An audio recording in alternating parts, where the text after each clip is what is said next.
Deux raisons expliquent mieux le surpeuplement de la ville de Kinshasa, à savoir la recherche des opportunités et la sécurité. Mais seulement voilà, ceux qui arrivent à Kinshasa ne trouvent pas qu'en amont des dispositions ont été prises pour les accueillir. La ville se trouve dans l'incapacité d'absorber cette marée humaine par manque d'anticipation. C'est là où réside le problème, a fait savoir Madame Safia. En 2100, poursuit-elle, les trois villes les plus peuplées au monde seront africaines. Il s'agit de Lagos, Kinshasa et Dar es Salaam. Si des dispositions ne sont pas arrêtées à temps, la situation risquerait de se compliquer pour la capitale de la République démocratique du Congo.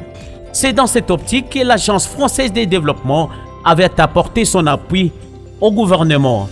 Pour résoudre un peu cette question qu'on se pose, il faut qu'un gouvernement accepte d'investir.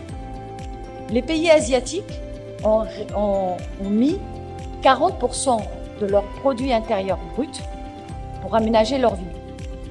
En Afrique, d'après la Banque mondiale, c'est 20%. Quand certains mettent, c'est très peu. Quand vous regardez les loyers, ce qui est paradoxal, c'est que dans les villes, les villes africaines, les loyers sont très chers. Et c'est pas à vous que je veux dire ici à Kinshasa quand on regarde les loyers, alors qu'on n'a même pas la qualité de service. Pour une raison simple, vous avez ce paradoxe.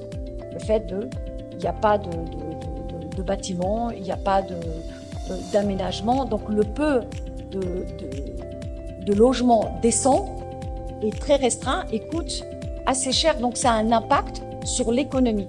Et c'est pour ça qu'il faut pas 2 ans, désarticuler la question économique, la question d'investissement et la question de planification et d'investissement. J'ai été très longue,